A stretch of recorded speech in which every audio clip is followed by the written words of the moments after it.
زه کوم خلکو د حالاتو نه خبر یم الله ګواه دی عزتمندو اوس په څوک وایي چې رزق ډېر شوی دی داسې به هم لاس وکړي چې په کور کې به یې رزق نه وي زه تاسو ته یم دومره خودداره خلک شته چې اوس هم د چا نه غواړي نو عزتمندو خو د هغو دروازې له وړه پکار دي او داسې وړه پکار دي چې ور ورته وټکې او ته ترې لاړ شي په نبي علیه السلام پسې یوه ډمه راله نبي علیه السلام ته وایي څه ښه راسره وکړه نبي علیه السلام ورته وایي ته خو ډېره برابر وي ایمان کې داخله شه اسلام کې داخله شه هغه ورته وایي اسلام خو نه قبلومه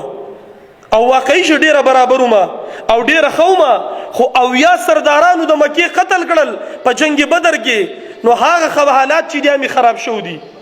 نو نبي علیه السلام دا نه دی ویلي چې دا ډمه ده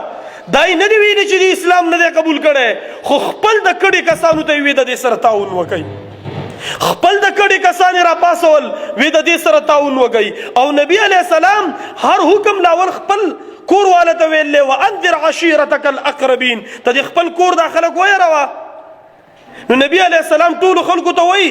زما د تره چې چاله په سود باندې روپۍ ورکړلي د هغه سود ټولو ته معاف او د 100 روپۍ به وله واپس ورکوي تره یې راپاڅېدو وی زما وراره پیغمبر دی چې ټولو ته یې سود معاف کړلی ما ورته د 100 هغه روپۍ معاف کړي دي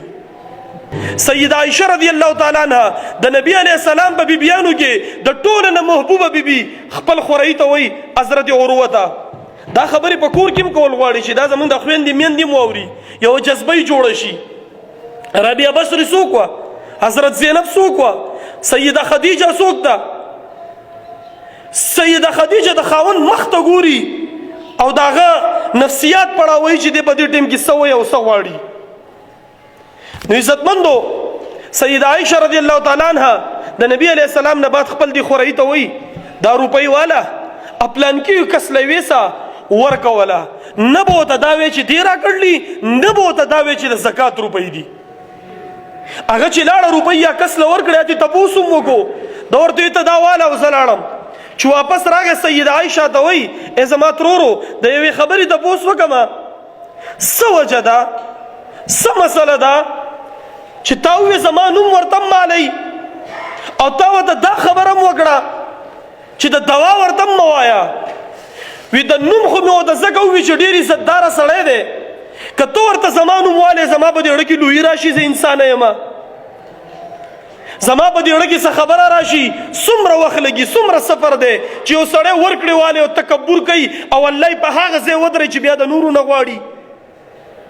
او وی دویمه خبره چې مې ته وکړه د دوا ورته مه وایه نو وی د دې بدل زما صرف د الله نه پکار دی زه د انسان نه د دې بدل نه غواړم که زه یو انسان ته ویم چې ته ما ته دوا وکړه نو څه زه د ده نه هم په تمه یم نو دا تمه زما صرف د الله نه ده خوازخیله ټرسټ ستاسو صدقات ستاسو خیرات ستاسو زکات مستحقینو ته د دې نه مخکې میټینګونه شو دي زه به میټینګ کې ناست وم د زکات خپل مستحقین دي دا په هر سړي باندې نه کیږي په هغې کې په طور یو شریډ وای زر زدونه مشورې ورکوم بل کوشش زمونږ دا دی چې دا شی د سیاستو نه پاکي دا شی د سیاستو نه پاکي ځکه د هر سیاسي پارټۍ سره د چا نه چا جذبات متصل دي زمونږ دا صدقات او صدقات په دې مت کې چېرته استعمال نه شي چې یاره دا ته واله او سبا به ماله وټ راکې دا ته واله چې سبا زما په تودې سړک کې ولاړې دا ته واله چې سبا د باندې زه سکنډه کړم وکم زمونږ د دې ټرسټ دومره مخلصه ملګري دي هره خبره په ګروپ کې شیر کېږي په هره خبره کې ملګري په اعتماد کې اخیستی کېږي او په هره خبره کې به موږ شریعت ته ګورو الله ته به ګورو او موږ دې خلکو ته هم جواب دیو بیا به الله له هم جواب ورکو نو ستاسو دا امانت دا به مستحقینو ته رسي خو عزتمن د دې دپاره د ملاتړ ضرورت دی د دې دپاره د تعاون ضرورت دی